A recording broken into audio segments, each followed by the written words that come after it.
Subscribe करें और bell दबाएं ताकि कोई खबर रह न जाए।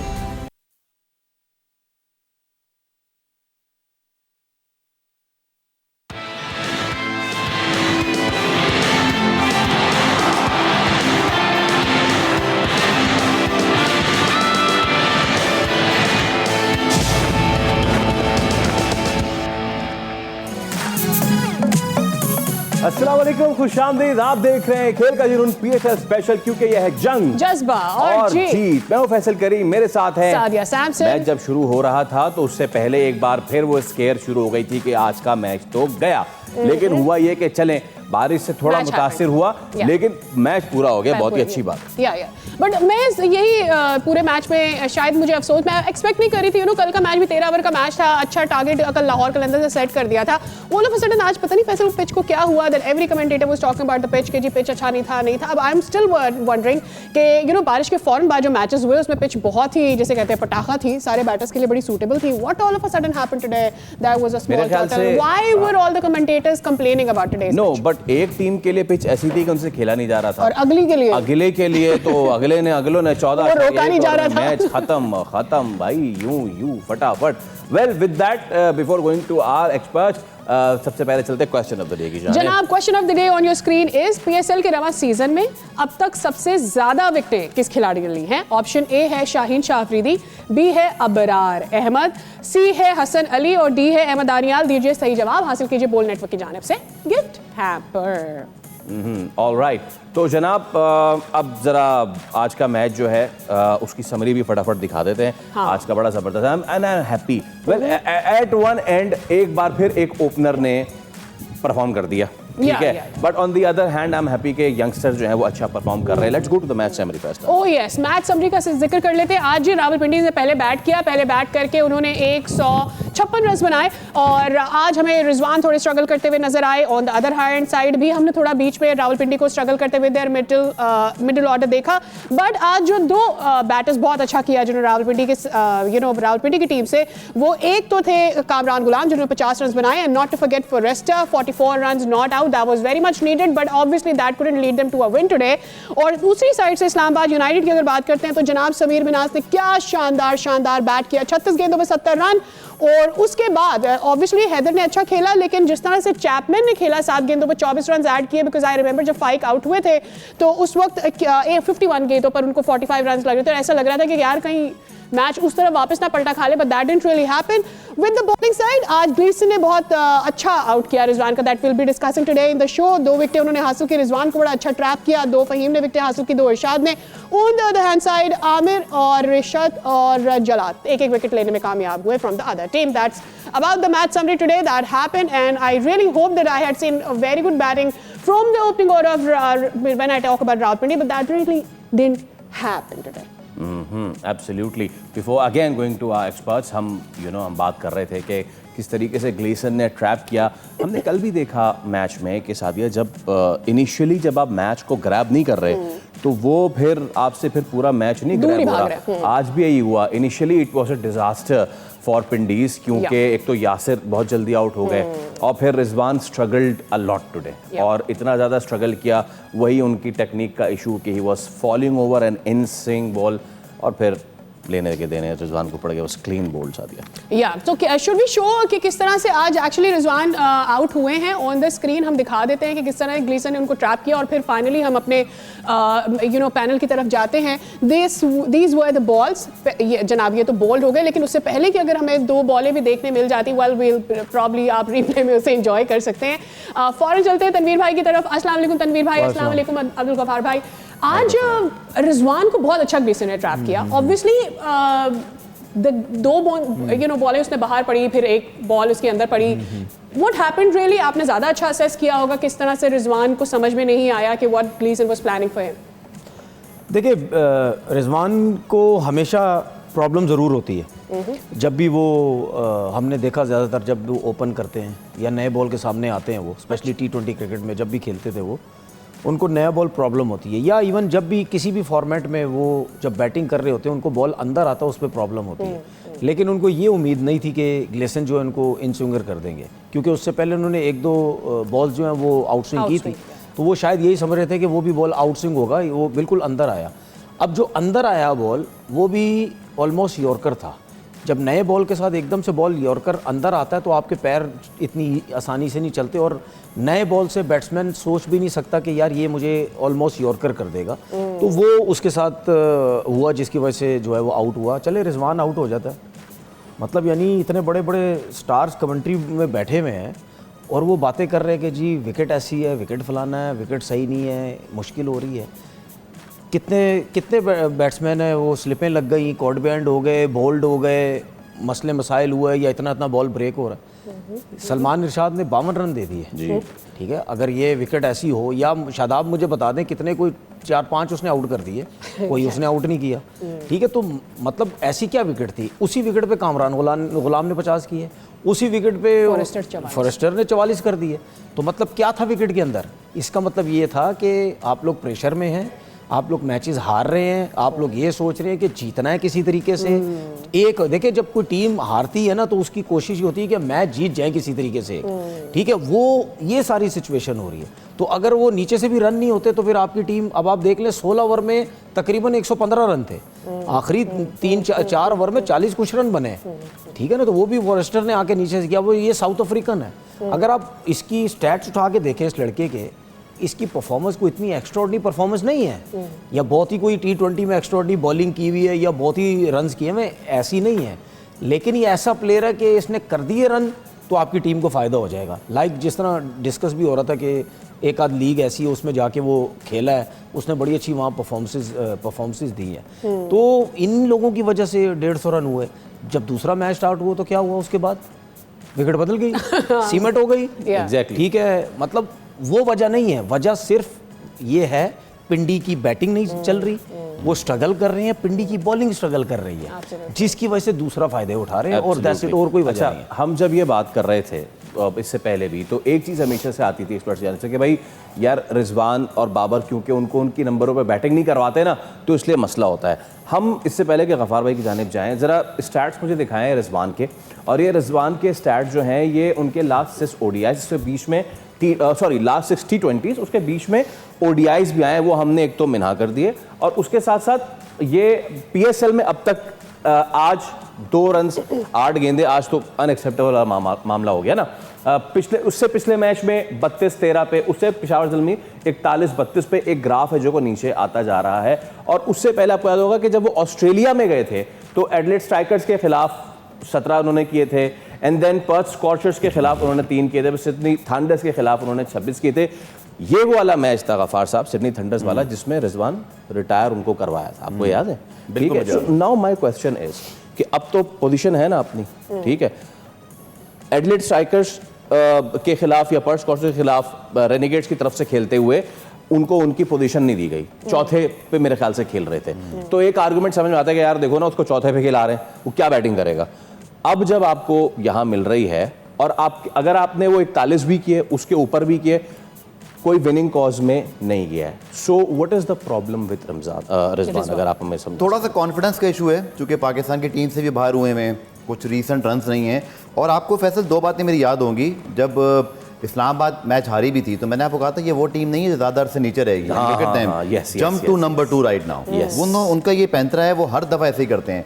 और Rawalpindi now is actually emulating Hyderabad right now. 3 के तीनों मैच हार गए हैं, लेकिन इसमें इनको अपने आप को इल्ज़ाम देना पड़ेगा। इनकी टीम इतनी कमज़ोर नहीं है। अगर आप सैम बिलिंग्स की बात करें, डैरल मिचेल इनके पास हैं, अब्दुल्ला फजल अपने नंबर पे नहीं खेल रहे। वो एक ऐसा टैलेंट है जिसको ये ऊपर के नंबरों पे खिला सकते हैं, लेकिन वो बहुत नीचे जो है वो बैटिंग कर रहा है। मेरा ये ख्याल है कि रावलपिंडी ने जो 214 चेस करवा दिए, और फिर एक दूसरे मैच के अंदर भी जहाँ वो थोड़ा सा फाइट करके जीत सकते थे, उन्होंने 2 ऐसी अपॉर्चुनिटी मिस कर दी जो एक न्यू टीम जो होती है ना, उसको एक जीत चाहिए होती है। आपको याद होगा हमने ये बातें की थी कि 6 की 6 टीमें जो पहले से मौजूद हैं, इवन मुल्तान सुल्तान भी अब उनमें शुमार नहीं होती, क्योंकि वहाँ सब कुछ चेंज हो गया। इनको प्रॉब्लम होगी। और आप देखें कि यही 2 टीमें रावलपिंडी हैदराबाद सबसे नीचे बैठी हुई हैं, क्योंकि कॉम्बिनेशन क्लिक नहीं हो रहा। लेकिन इसमें मैं समझता हूँ इनके ऑप्शन हैदराबाद की तरह, मैं रिजवान को या वहाँ के मैनेजमेंट को कसूरवार नहीं कहूँगा।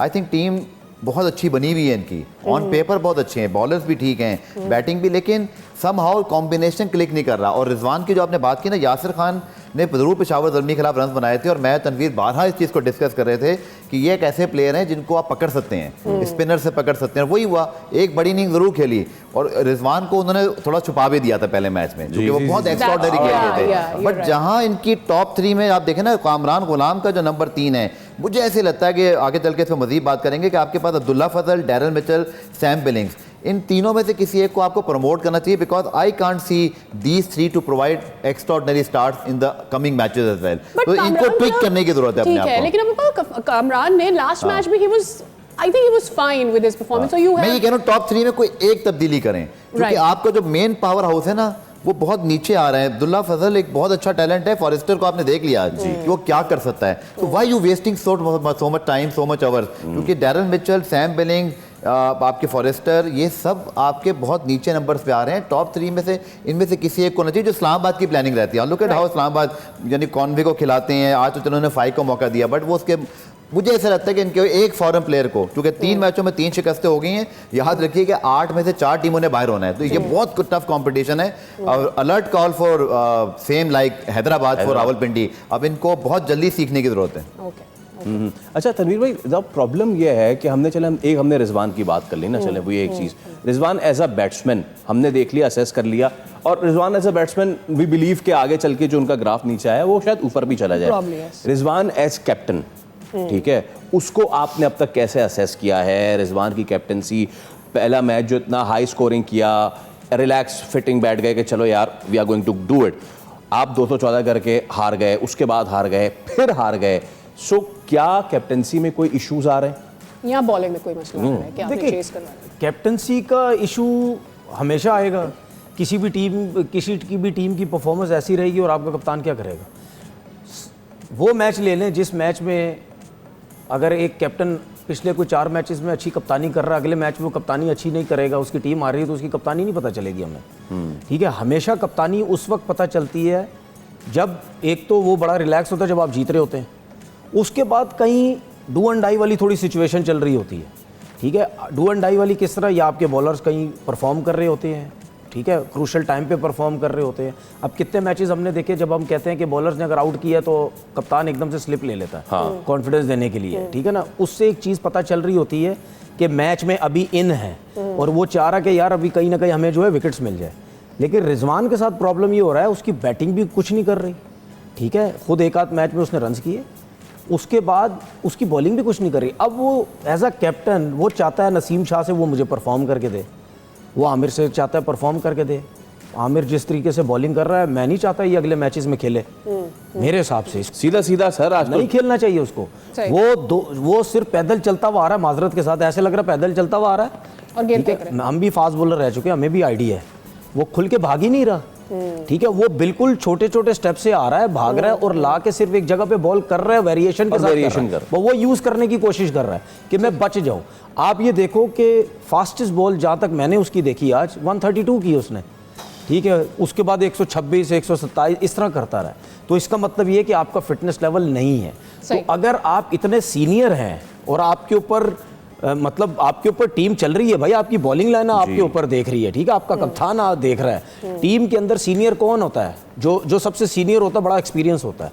तो आप तो कुछ भी नहीं करके दे रहे। आपने आज भी मार खाई, वो मार तो नहीं खाई, वो एक्स्ट्राऑर्डिनरी बॉलिंग नहीं आपने की है, ठीक है ना। तो उसके बाद अगर हम बैटिंग की तरफ देखते हैं, आपके सीनियर कौन है? रिजवान के डैरल मिचेल है, ठीक है, सैम बिलिंग है। लेकिन आज के मैच में मैं ये समझता हूँ कि प्रॉब्लम हुई जहां पे डैरल मिचेल थोड़ा सा सेट होना हुआ, वो आउट हो गया, ठीक है। जहां पे सैम बिलिंग ने ठीक है ज्यादा रन नहीं किए, लेकिन ये ऐसे प्लेयर हैं, ये थोड़े से सेट हो जाएं, ये बड़े टॉप क्लास के प्लेयर है T20 क्रिकेट के, वो आगे जाने का मौका नहीं मिला। बाकी अभी जो उसने गफार ने बात की फजल की, देखिए ये डोमेस्टिक में ऊपर के नंबर पे खेलता है, प्रॉब्लम फिर वही है, देखा आपने, ये ओपनर है, इसको मिडल ऑर्डर खिलाया जा रहा है। तो ये जो, अब मैं क्या बोलूँ, ये मेरी लिए तो ये एक किस्म का अजाब ही बन चुका है हमारी सिस्टम के अंदर कि ओपनर्स को मिडल ऑर्डर खिलाओ, नहीं तो बाहर कर दो, मिडल ऑर्डर को लाओ नहीं। अब वो जिसने T20 में बैटिंग की हुई एज अ ओपनर, उससे आप क्या तवक्कुआत कर रहे हैं कि वो आपको रन्स करके देगा? एक मैच में कर देगा, हर मैच में तो करके नहीं देगा, ठीक है ना। बाकी गफार ही कह रहे थे कि ऊपर के 3 प्लेयर या इनको गुलाम को नीचे लाया जाए। तनवीर भाई, अगर इमरान गुलाम नीचे नहीं आ सकता, तनवीर भाई, कैसे आएगा नीचे? इसमें वो बात मिला लें, अगर कह रहे हैं कि फजल ऊपर का प्लेयर है और गफ्फार भाई कह रहे हैं कि यार ये टॉप 3 में से ना कोई एक ऊपर नीचे जाए, अगर आप हैं इस वक्त इस्लाम पिंडीज के करता धरता, किसकी कुर्बानी होगी तो फिर अब्दुल्ला फजल ऊपर जाएगा? किसको आप ऊपर? देखिए, यासिर खान को तो नहीं ड्रॉप करेगा रिजवान, क्योंकि यासिर खान की परफॉर्मेंसेज हैं, वो मुल्तान सुल्तान से खेलता रहा, बहुत अच्छा खेलता रहा। ठीक है, लेकिन अगर आपने हटाना है तो फिर मुझे डेरिल मिचेल नज़र आता है, अगर नज़र आता है, ठीक है। लेकिन अगर आप ये मैं एकदम से बात करूं कि अगर आप सोचें कि इसको हटाएं तो डेरिल मिचेल, क्योंकि सैम बिलिंग्स को आप नहीं हटा सकते, ठीक है। कामरान गुलाम लोकल प्लेयर है आपका। अगर आप डेरिल मिचेल को हटाने की बात करते हैं तो एक सेकंड के लिए रुक भी जाएंगे कि यार इस साथ में बॉलिंग भी कर लेता है, ठीक है। अगर बॉलिंग की कहीं ऑप्शन हमें ज़रूरत पड़ी तो ये तो वो भी कर लेता है। और डेरिल मिचेल ऐसा प्लेयर है जहाँ पे सेट होता है और वो रन्स भी करता है, क्योंकि इसमें सबसे अच्छी क्वालिटी ये है कि सीधा बहुत अच्छा खेलता है। सही है, ठीक है। आपको अब चेंजिंग्स जो है वो हमने अभी जो इन्होंने जो भी टीम खिलाई है, ठीक है, इसमें अब किसको चेंज कर सकते हैं? इसमें रिशाद हुसैन को आप चेंज कर सकते हैं। नहीं बॉस, निकाले नहीं टीम से, नंबर स्वैप अगर करने हो तो। नंबर तो मुझे नहीं लगता, नंबर मुझे नहीं लगता। क्या रिजवान नीचे चले जाए? अरे रिजवान, देखिए रिजवान नहीं जाएगा नीचे, कभी भी नहीं जाएगा। फिर तो सर देखें, ये बात अगर हम सऊद शकील के लिए करें, देखें ना, तो वहां क्वेटा ग्लेडिएटर में सऊद शकील को नीचे आना चाहिए और ख्वाजा नाफे को ऊपर जाना चाहिए। ये तो बट यहाँ पे इशू ये है कि क्योंकि रिजवान उसमें हटना नहीं है, तो रिजवान देखो, रिजवान तो क्या, उसने तो बोला ना कि मैं इसी नंबर पे खेलूंगा, ठीक है, चले आपने बोला जी। लेकिन अगर आपकी परफॉर्मेंस बिल्कुल अच्छी नहीं हो रही तो फिर तो कहीं आप सोच सकते हैं ना कि यार चले मैं नीचे चला जाता हूँ। फिर तो अगर इसी नंबर पे खेल रहे फिर गलत है, ठीक है। तो अगर आप खुद नीचे आ जाते हैं, ठीक है, फजल को ऊपर भेज देते हैं, इसके साथ यासिर के साथ आप बैटिंग करवा देते हैं तो ज़रूर फ़र्क पड़ेगा। एक तो वो लेफ्ट हैंडेड भी है, फॉर्म में भी है, वो नीचे बैटिंग कर नज़र आ रहा है, उसके बल्ले पे गेंद जो है वो बहुत अच्छे तरीके से जो है वो आ रहा है। लेकिन बात सीधी सीधी ये है, जब टीम्स हार रही होती हैं वो यही चीज़ें डिस्कस हो रही होती हैं, उसको ऊपर ले जाएं, उसको नीचे ले जाएं। अभी यही अगले मैच में इसी नंबर पे खिला दें, कोई एक्स्ट्राऑर्डिनरी बैटिंग कर जाएगा, सब कुछ हो जाएगा, टीम जीत भी जाएगी, एक्स्ट्राऑर्डिनरी बॉलिंग हो जाएगी, टीम जीत जाएगी। हम यही बात यहाँ के कर रहे होंगे, यार देखें ना यार बड़ा ज़बरदस्त कमबैक किया पिंडी की टीम ने, ठीक है, बड़ा ज़बरदस्त कमबैक किया। जब करेंगे तब करेंगे ना, जब करेंगे तो तब करेंगे, लेकिन कमबैक किया बड़ा। Let's see. ओके जनाब, तो we are taking a break right now. Break के उस पर हाजिर होंगे। तो हमने लूजिंग साइड की तो बात की, बॉस विनिंग साइड में एक लड़के ने आज मचाई है तबाही। कौन है वो, जानिए एक ब्रेक के बाद, पता तो हो गई।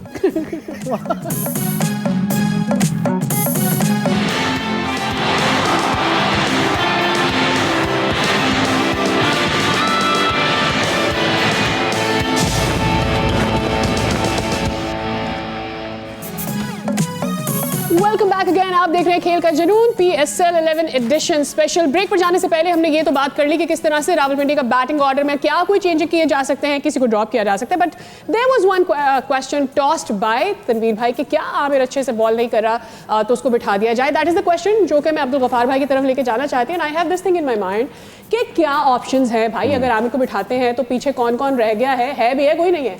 देखिए, मैंने भी कैलकुलेशन की तो 15 करोड़ रुपए जो है ना, अब चूंकि पैसे अब ऑक्शन में देखे जाते हैं, उस लिहाज से आप टीम बनाते हो, आपका बजट होता है। आपके 8.5 करोड़ नसीम शाह वाले वो इंजर्ड हो गए, वो एक इनको बैक मतलब एक सेटबैक हुआ। मोहम्मद आमिर के 4.5 करोड़ रुपए वो बिल्कुल फॉर्म में नहीं है। अच्छा, 2.25 करोड़ रुपए आपने आसिफ हाफिजी पे जो रखे हैं, आपने जो उनको लिया उनको भी आप खिला नहीं रहे, तो पीछे बैकअप भी कोई नहीं है। तो ये मुझे समझ नहीं आ रहा। अगर आप देखो तो आज सलमान मिर्जा नहीं खेले, उनके पास बैकअप है। पेशावर में अगर आप देखो तो नाहिद राना नहीं खेले, धानी मौजूद हैं आपके पास जो है, इसी तरह खुर्रम शहजाद मौजूद है। तो कभी इंजरी भी हो जाती है, थोड़ा बहुत निगल वगैरह चलता रहता है, तो एक तगड़ा ऑप्शन आपके पास होना चाहिए। अनफॉर्चुनेटली मुझे कोई ऐसा ऑप्शन बैटिंग में तो दिखाई दे रहा है कि उस्मान ख्वाजा उनके पास आ गए, लेकिन फास्ट बॉलिंग में लिटरली कोई प्रॉपर ऑप्शन नहीं है इनके पास। सो आइदर दो चीज़ें, या तो ये दुआ करें नसीम शाह के मुतालिक, मैंने अभी भी उनके कैंप में अपडेट किया, भाई आपने 2 दिन पहले कहा था कि उनकी कुछ रिपोर्ट्स आएंगी, तो अब तक खामोशी है। इसका मतलब है कोई अच्छी अपडेट नहीं है, कोई मसला जरूर है। ठीक है, खामोशी is not a good news. यही तो खबर है कि कोई खबर नहीं है। और दूसरा ये कि आपके पास बैकअप भी ना हो। सो रावलपिंडी की बैटिंग मुझे इतना प्रॉब्लम नहीं लग रही, इनमें है इतना दम कि ये उठ सकते हैं। 200 प्लस कर रही है ना। लेकिन इन्होंने गलती पता है कि फैसल, जो मैंने पहले भी कहा था, 214 चेस करवा दिए, 200 चेस करवा दिए। अब क्रिकेट में आपका अच्छे दिन जो आता है ना, 200 प्लस अच्छा दिन है, उसको एक तो काउंट करते। अब ये भुगत रहे हैं अपने बुरे दिन को, जो कि आना ही था, और आज इसके लिए तैयार नहीं थे ये लोग। आपने तनीर भाई एक चीज आप जरा पैसे दोबारा बताइएगा कितने डूबे? 15 करोड़ रुपए इस पर स्टेक पे लगे हुए, चूंकि काम नहीं आ रहे हैं। 15 + 2 कर लेना। वो कैसे सर? नसीम एक तो समझ अनफिट रहे हैं है और फिर बाकी आप समझ गए होंगे। अरे जी जी जी जी चले मुझे लग रहा है वो सदमा पहुंचा हुआ है अभी तक टीम के अंदर। 15 + 2 इसमें ये जो कह रहे हैं ना, उसको कंटिन्यू करते हैं। जब भी फ्रेंचाइज की टीम जब परफॉर्मेंस नहीं करती थी जी, या वो जब सेलेक्ट नहीं करते थे, तो हम क्या बात करते थे? हम कहते थे जब ऑक्शन हो रहा है तो क्या हो रहा है ऑक्शन में क्या क्या प्लेयर लिए जा रहे हैं। तो भाई हो सकता है कुछ लोग मेरे से नाराज़ भी हो जाएं आज, तो ऑक्शन में तो माशाल्लाह बड़े बड़े नाम बैठे हुए हैं जी, ठीक है। तो कैसे, मतलब फास्ट बॉलर्स की स्ट्रेंथ नज़र ही नहीं आ रही है कि आप बोले ना कि एक फास्ट बॉलर नहीं, अगर आमिर अनफिट हो गया है या आमिर नसीम अनफिट हो गया तो उनको just to add on, Zaman injured हो गए थे, वो बाहर हो गए, ये भी एक सेटबैक हुआ। नसीम देखिए, चलो वो तो अनफिट हो गया, अनफिट हो गया वो। लेकिन मेरे लिए सबसे ज़्यादा ऑक्शन के हिसाब से पूछने वाली बात ये है कि जब आमिर को रखा गया था तो आमिर क्या क्रिकेट खेल रहा था कहीं? वो तो सिर्फ टीवी में बैठा हुआ था। जब ऑक्शन की बात हो रही थी या कितनी क्रिकेट खेल रहा था, वहाँ पे आमिर को लिया गया। उसके बाद नसीम शाह को जब लिया गया तो नसीम शाह भी इंजरी उसको होती रहती है बार बार, ठीक है। तो जब आप कोई सी भी टीम सेलेक्ट करते हैं या किसी भी फास्ट बॉलर्स को लेते हैं तो आप ये सारी चीज़ें देखते हैं कि यार चले नसीम अगर अनफिट नहीं हुआ, अगर आमिर है तो उसने कितनी क्रिकेट खेली है। जमान लिया, ठीक है, वो समझ आती है कि जमान जो है वो उसकी बैड लक होगी, वो अनफिट हो गया। तो हम जो है वो लड़के सेलेक्ट कर रहे हैं कि जिनके ना बैकअप है ना कुछ है। अगर बैटिंग की भी बात करें, अभी हम ब्रेक में बैठे, मैं और ये गफ़ार यही बात कर रहे थे, कुछ टीम बना रहे थे, उस्मान ख्वाजा को अगर लेके आ जाते हैं तो फिर क्या होगा। अब अगर हम उस्मान ख्वाजा को लाते हैं, एक ओवरसीज़ उस्मान ख्वाजा हो जाता है, फिर दूसरा ओवरसीज़ डेरिल मिचेल हो जाता है, तीसरा ओवरसीज़ सैम बिलिंग हो जाता है। लेकिन जो चौथा खेला आज के मैच में वो है रिशाद हुसैन। उसको आप रेस्ट करवा दें, उसकी जगह आप साद मसूद को लेके आ जाए। आपके पास एक लेग स्पिन का ऑप्शन भी है, आपके पास बैटिंग का ऑप्शन भी है, अपनी पिचेस को समझता भी है, ठीक है। उसके बाद हम आपस में डिस्कस ये भी कर रहे थे कि यार अगर हम फास्ट बॉलर्स भी लाने की कोशिश करते तो आप यकीन करें हमारे पास तो पिछले 10 मिनट 15 मिनट से पेपर था, मैं कुछ भी नज़र नहीं आ रहा कि किसको टीम से ड्रॉप करें, किसको टीम में लेके आएं बस। क्योंकि अगर हम ये कहते हैं, अभी जो मैंने पहले बात की थी, चलें यार आमिर को ड्रॉप कर देते हैं, तो उसको ड्रॉप करने के बाद मैं दोबारा देख रहा था, नहीं आमिर तो ड्रॉप होता ही नहीं कहीं से भी, क्योंकि है ही नहीं ना कुछ हमारे पास। नसीम भी अनफिट हो गया, अच्छा जी हम अमाद भट्ट को लेके आते हैं, अमाद भट्ट तो जमाना हो गया खेलते हैं, वो आखिरी मैच भी खेले थे अभी, उनकी वो इंप्रेसिव नहीं है। अभी आपने जो बात तो दूसरी टीम्स के बाद ना ऑप्शंस हैं, इनके पास तो कुछ भी नहीं है। इसमें मैं आपको एक पॉइंट याद करवाता हूँ। हम सब ऑक्शन देख रहे थे, सोशल मीडिया देख रहे थे, याद है ऑक्शन के बीच में एकदम से ना ट्वीट्स आए थे, यार ये पेशावर ज़ल्मी अपना पैसा कहाँ लेके जाएगी, क्या कर रहे हैं, वो पता चल गया कैसे कर रहे हैं। अब अगर आप देखें कॉम्पोजिशन, पेशावर इत्तेफाक से मेरे पास जो प्रिंट आउट है, रावलपिंडी पेशावर साथ साथ ही हैं। आपको ना अब ये सीखना पड़ेगा फ्रेंचाइजीज को कि अगले ऑक्शन में आपको अपना जो मनी फैक्टर है ना उसको कैसे डिसाइड करना है, जज्बाती नहीं होना।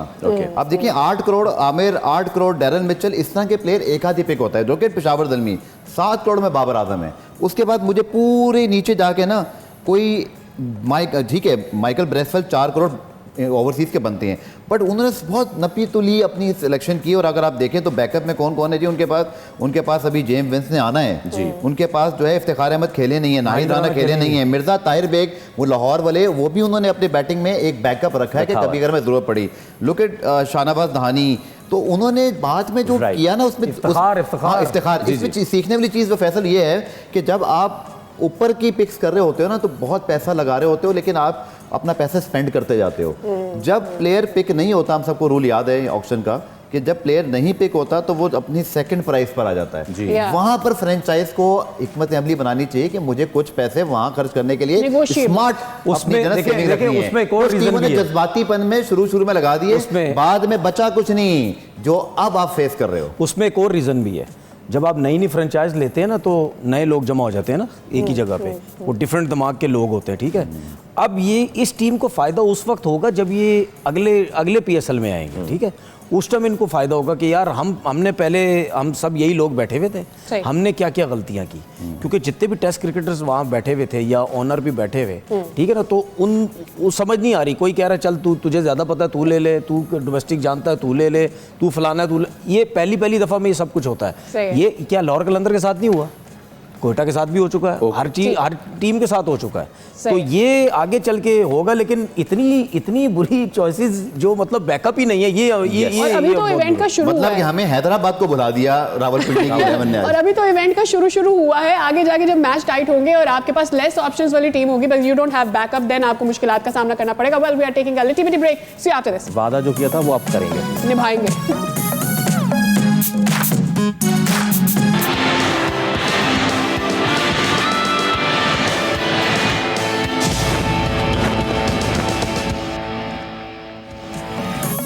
Welcome back. बहुत ही ज़बरदस्त आज का मैच रहा, बहुत ही ज़बरदस्त परफॉर्मेंस रही। एक प्लेयर जिसने स्टैंड आउट किया वो है समीर मिनास, द नेक्स्ट, जिसको कहा जा रहा है भाई the next generational talent for Pakistan. Sameer Minhas की पहले तो झलकियां देख लेते हैं आज की इनिंग्स की। बहुत ही क्लिनिकल परफॉर्मेंस रही लड़के की, and it was outstanding and it was so good Sadia to see आज ऑन द सोशल मीडिया एक तस्वीर जिसमें दोनों मिनास ब्रदर्स छोटे छोटे और उनको उनके वालिद कदाफी लेके गए हुए और अब वही दोनों भाई जो हैं दे आर रिप्रेजेंटिंग जो है। और हाँ, और अच्छा ये हमने इनिंग्स देख ली। बिफोर गोइंग टू गफार भाई, फौरन से समीर की भी लास्ट जरा कुछ इनिंग्स हम देख लेते हैं। There is thing that I want to discuss. Sameer Minhas की आखिरी 6 जरा T20s दिखाएं। गफार भाई, तनवीर भाई, ये हमारे सामने है, ठीक है। 70 इसने आज किए हैं और 200 स्ट्राइक रेट, 82 उस दिन कर दिए। ये 82 नॉट आउट भी था, ठीक है, और उससे पहले 28 कर लिए। अच्छा उसके नीचे now I want to make a point. ये जो आप देख रहे हैं, एक तो नेशनल उसमें T20 में सियालकोट रीजन के अगेंस्ट इसने 12 पे 14 किए, और इंग्लैंड लॉयंस आपको याद होगा जब अबू धाबी गई हमारी टीम, वहां पे मिजरेबली फेल रही थी, तो पूरी टीम ही फेल रही थी ना, तो वहां भी 11-20 10-11 इंग्लैंड लॉयंस का पहला मैच था, वो भी 9 ही रन बनाए थे। सो गफार, समीर मिनास बहुत अच्छे टैलेंट है और राइजिंग में उसने इंडिया को मारा भी खूब, लेकिन फिर उसी इंडिया के खिलाफ वो चीपली आउट भी हुआ। हमने अबू धाबी में भी देख लिया, फिर रीजनल वाले में भी एक चीज़ देख ली। सो हम बहुत जल्दी तो नहीं कर रहे समीर मिनास को उसकी वावा करने में, बिकॉज इंग्लैंड एक अच्छी क्वालिटी साइड के खिलाफ, इंग्लैंड मैच के खिलाफ he struggled in one of the conditions जिसको हम होम ही कहते हैं बॉस। अच्छा, मैं 2 चीज़ों पर बात करूंगा। एक तो आपने जो बात की टोटली एग्रीड कि आप स्टेप बाय स्टेप ऊपर आने दें, नहीं करें ज़्यादा ना, स्पीड ऑन ना करें, अप्रिशिएट करें, और ये बहुत ज़रूरी है। लेकिन एक चीज़ जो आपने तस्वीर का भी जिक्र किया, मैं उसकी एक बैकग्राउंड स्टोरी आपको बताता हूँ जो बहुत ज़रूरी है। इनके जो वालिद थे ना मिनास साहब, वो अंडर 19 खेले हैं पाकिस्तान के लिए, और उनके करीबी लोगों से जब मेरी कुछ दिन पहले बात हुई थी तो मैंने तब भी स्टोरी मेंशन की थी कि जब उनको ज़्यादा चांसेस नहीं मिले तो उन्होंने अपनी ज़िंदगी का मकसद ये बना लिया कि मेरे जो 2 बेटे हैं ना, अरफात और ये समीर, मैं मतलब आप लिटरली यूँ समझ लें कि जैसे उन्होंने अपनी सारी जमा पूंजी कह लें, अपनी जितने जैसे माँ बाप करते हैं अपनी औलाद के लिए, तो it's a very inspirational story for everyone. क्योंकि हम वो तो बहुत बातें करते हैं क्रिकेटर जब हिट हो जाता है, तनवीर इसको बहुत अच्छा इसके अलग स्टोरी बताएंगे कि जब वो क्रिकेटर अपनी मेकिंग में होता है, उसके माँ बाप कितनी मेहनत करते हैं। तो इनके वालिद साहब ने जो अपने लिए ख्वाब देखा था, उसको आप देख रहे हैं वो तस्वीर जिसके अंदर वो उनको PSL के मैचेस भी दिखा रहे हैं और सेल्फीज ले रहे हैं, कितने छोटे से उस वो दोनों। फिर वहाँ से यहाँ तक आना, इन दोनों ने अंडर 16 अंडर 19 एक बहुत लंबा ग्रेंड ऑलरेडी इन दोनों का हो चुका हुआ है, और अब ये एक प्रोसेस से गुजर के यहाँ तक पहुंचे। रादर देन के ऐसे मर्जिंग टैलेंट पे एक होता है ना, यार ये चंगा लगता पे है उठा लो, एक होता है 16 अंडर 19 से परफॉर्मेंस देखकर, उनके रोल देखकर। इसीलिए क्रिकेट के हलकों में, फ्रेंचाइज के हलकों में इन दोनों खिलाड़ियों को 1-2 साल से ही डिस्कस किया जा रहा था, और ये living up to the expectations होके यहाँ तक पहुंचे हैं। अब माशाल्लाह कह देते हैं भाई इन दोनों के लिए भी, और जो जब बच्चा परफॉर्म कर रहा है कि वो इसको कैरी करे, और इसमें सिलेक्टर का भी यही रोल है जो आपने भी जैसे कहा कि स्पीड ऑन ना करें, प्रोसेस गुजरने दें, डोमेस्टिक भी खेलने दें, फर्स्ट क्लास भी, फिर लड़के को लेकर आए। तनवीर भाई, व्हाट्स योर पॉइंट? देखें, नो डाउट, जाहिर सी बात है, माँ बाप जो हैं वो बहुत ज़्यादा सपोर्ट होती है माँ बाप की, उसके बगैर तो कुछ हो ही नहीं सकता। चाहे आपके पास आप फाइनेंशियली स्ट्रॉन्ग हैं या नहीं हैं। कितने हमने बच्चे देखे जो इनके माँ बाप फाइनेंशियली स्ट्रॉन्ग है, वो उनको परमिशन ही नहीं देते खेलने के लिए। कितने ऐसे होते हैं जिनके पास कुछ नहीं है, वो परमिशन देते हैं, ठीक है। अब उन जैसों में से हम लोग भी थे, कुछ भी नहीं था, फिर भी माँ बाप सपोर्ट करते। और बच्चों की सपोर्ट में माँ की बिल्कुल सपोर्ट नहीं होती, बाप की होती है। ये मेरी बात हमेशा याद रखिएगा, सिर्फ बाप की सपोर्ट होती है। माँ तो यही कहती रहती है, पढ़ना नहीं है, कार नहीं आना वापस, कितने चला जाना है, फलाना नहीं चले जाना। माँ ये ज्यादा कहती है। हाँ बिल्कुल। और बाप जो बोलता है ना, बाप बोलता है नहीं इसको जाने दो, उसको जाने दो, ठीक है, क्योंकि माँ जो है ना वो पढ़ाई वढ़ाई इन चीज़ों की तरफ ज़्यादा सोचती है कि बच्चा म्यूचुअल डिसीजन बिल्कुल बच्चा खराब ना हो जाए, लेकिन पर्सनल ले लिया मैंने इसको। नहीं, लेकिन बच्चे की आपका सपोर्ट में ऊपर मतलब खुला डुला छोड़ने में वो वालिद की बड़ी वो होती है, जो मेरा एक्सपीरियंस हो रहा है। सही है। इसमें अब देखना ये है, क्योंकि इनके वालिद साहब ने खुद क्रिकेट खेली हुई, अब देखना ये है कि क्या वो अपने बच्चों को सही रास्ते में लेके जाते हैं या नहीं लेके जाते। राइट। क्या ये उन जैसे तो नहीं हो जाएंगे कि मेरे बच्चे ने बगैर फर्स्ट क्लास क्रिकेट खेली, अभी एक मैच नहीं खेला, लिस्ट ए के 1-2 मैच खेले हुए हैं, अभी अंडर 19 क्रिकेट खेली है, अभी PSL के 3 मैच हुए हैं, ठीक है, क्या वो भी सोचने लग जाएंगे जी मुझे मेरा बेटा पाकिस्तान खेल जाए। ठीक है, अगर आप ये सोचते हैं तो मेरे हिसाब से ये सोच गलत है। अगर आप ये कहते हैं कि मेरे बच्चे को और अच्छा बनना है, ठीक है, इम्प्रेसिव क्रिकेट खेल ली है, इम्प्रेशन इंटरनेशनल क्रिकेट में डाल दिया, PSL में डाला है, ठीक है, सबको दिखा दिया है कि एक प्लेयर है समीर मिनास, वो बहुत अच्छा है, अब वो अपने बच्चों को खुद बोलेंगे कि भाई इस वक्त जल्दी नहीं करनी है और ना मैं चाहता हूं कि तुम इस वक्त पाकिस्तान खेलो। उसकी वजह यह है क्योंकि मैं बार बार कह चुका हूं, जो छोटी उम्र के बच्चे होते हैं या अंडर 19 होते हैं, वो ये समझते हैं कि हम अंडर 19 क्रिकेट या ये क्रिकेट खेल के हम बहुत अच्छे प्लेयर हैं तो हमें खिला दें पाकिस्तान। लेकिन जब आप सामने आते हैं इंटरनेशनल क्रिकेट में, वो पक्के बॉलर होते हैं आपके, वो वीकनेसेस पे काम किया हुआ होता है, तो आप फंस जाते हैं। जब आप छोटी एज में फंसते हैं तो हमने अपने करियर में कोई 15-20 लड़के ऐसे देखे जो छोटी उम्र में लाए, उसके बाद जब पक्के हुए, अच्छे हुए, उसके बाद क्रिकेट से ही गायब हो गए।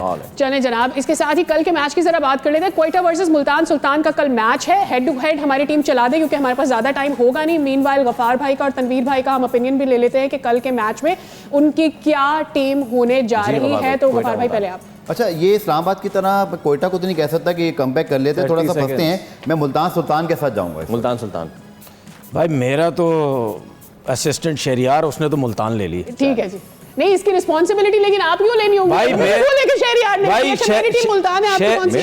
मेरा असिस्टेंट शहरियार हर मैच में ये मेरी टीम लेगा, जैसी टीम जीते आ रहे हैं। ठीक है जी। आज के सवाल का सही जवाब दिया है शाहज़ैन ज़फ़र आपने, बहुत मुबारक हो, आपको मिल जाएगा गिफ्ट हैम्पर बोल नेटवर्क की जानिब से। All right ladies and gentleman, आज के शो से इतना ही। अब कल हाजिर होंगे और अब कराची लेग भी मैच जो है वो शिफ्ट होना शुरू हो जाएंगे कुछ ही दिनों में, बट बिफोर दैट जब तक लाहौर में मैचेस है, दुआ करेंगे बस बारिश पहले खत्म हो जाए, मैचेस पूरे हो जाए। अल्लाह हाफिज़, कल मिलेंगे, bye. See you, good night.